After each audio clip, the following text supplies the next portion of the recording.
Hi, this is Trudy J, urban fantasy author. I'm here again in my little home studio to chat to you about random things that are going on in my head. And I thought this session could be a bit of a word nerd kind of session. This is something I feel that a lot of people who read a lot will understand, which I'm assuming is anyone watching this interested in an author, must probably a reader. So words that you don't know how to say or think you do, but you don't know how to say aloud because you've only ever read them. Two examples of this for me was facade, and I thought that was facade, the facade of a house for many, many years, and it's facade. And I believe it's a French word. I could be wrong about that. I'm not sure, I didn't look it up. Probably should have looked it up, but I didn't. And I just thought it was facade because F-A-C-A-D-E, that's facade. Facade, but it's facade. The other one is nonchalant, and I don't even know, I think I'm saying that right, but I thought it was nonchalant for most of my, all of my childhood and I guess into my 20s. I don't know, I'm not sure when I realised that it was nonchalant, but it definitely wasn't early. So for a very long time, I thought it was nonchalant and facade. And I'm probably saying it even worse because of my New Zealand accent. So there you go. Two words that I definitely got wrong. The other one I was going to talk to you about is words that you can, so an example of what I'm trying to say is underwhelmed and overwhelmed. And I heard someone talk about this on, I don't know, I think it was a chat show or something like this, and some famous celebrity came out and said, oh, well, you can be underwhelmed, you can be overwhelmed, but you can't be whelmed. And I thought, that's so true. No one says I'm whelmed today. They must be right. But thankfully, I looked it up first before I started going on about how you could be underwhelmed and overwhelmed but not whelmed. And it is actually a thing, you can be whelmed. Whelmed means, I've got my dictionary, so look, I brought my dictionary. The New Zealand Oxford Dictionary, I might add. There is in here a word called whelm, and it means to be crush with weight.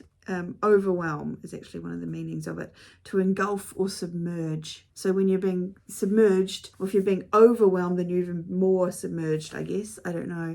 And then you're under, so you're underwhelmed means that you're not being submerged or whatever. So you now know another word of the English language, and it is whelm, and you can go around saying, I'm whelmed today. I am just whelmed, and everyone will potentially look at you like you're crazy. I have to admit it.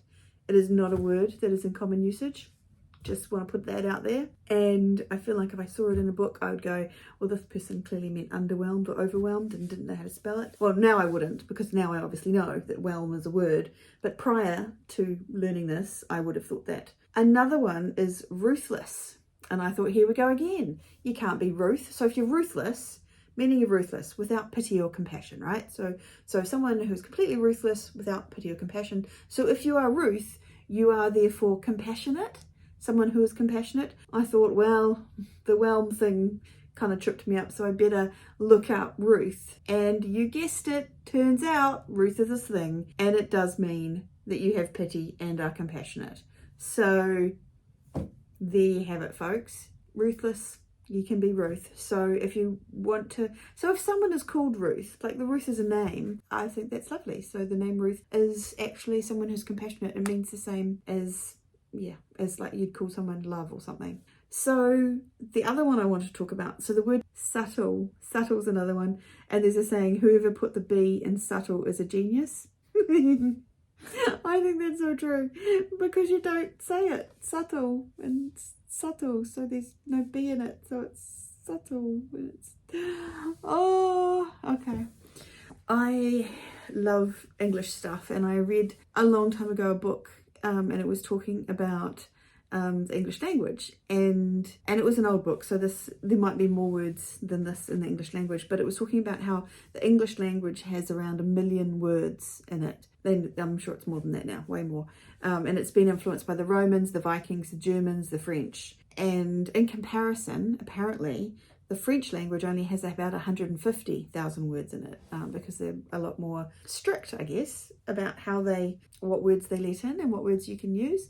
So the English language, and the average person knows about 50,000 words, which kind of means that there's 950,000 words in the English language that you don't know. Like, that's a lot of words. And we use the same sort of 1,000 words over and over again on a daily basis. So, you know, the and those kinds of words. Those 950,000 words that we don't know. I mean, a lot of them will be jargon. It'll be like technical terminology, be scientific words or names for plants and stuff like that you don't really need to know. But I still found it really shocking when I first found that out, that there were so many words that I just didn't know. And I feel like as a writer, and also as someone who reads a lot, that I probably have quite a big vocabulary, and I probably can't remember off the top of my head whether the 50,000 was like kind of a high level of vocabulary or whether it was just the average. Let's say I even had double that. I knew 100,000 words, which I don't know that I do, but that's 900,000 words that I don't know, probably more, and counting, because new words are being added to the dictionary at all times. Although, to be fair, when I think about it, words like whelmed and ruth are obviously words that are there in the dictionary and are in the English language that people don't use anymore. They use ruthless and they use underwhelmed, but they don't use whelmed. So I guess there's just a lot of words that are no longer in the common vernacular. Is that the right way to say it? That's again something I've read and probably have never actually said those words aloud before. So here we go. Live. Author tries to speak words instead of reading and writing them. Anyway, so I just thought that's interesting. That's something to think about. Something to go, wow, lots of words out there in the world. I think that's hilarious. I think those things are interesting. And now you have them in your head too, and you can think about them and talk about them with your family over dinner. Anyway, Trudy J, fantasy author. That's me for another video. I'll see you again next time. But for now, farewell.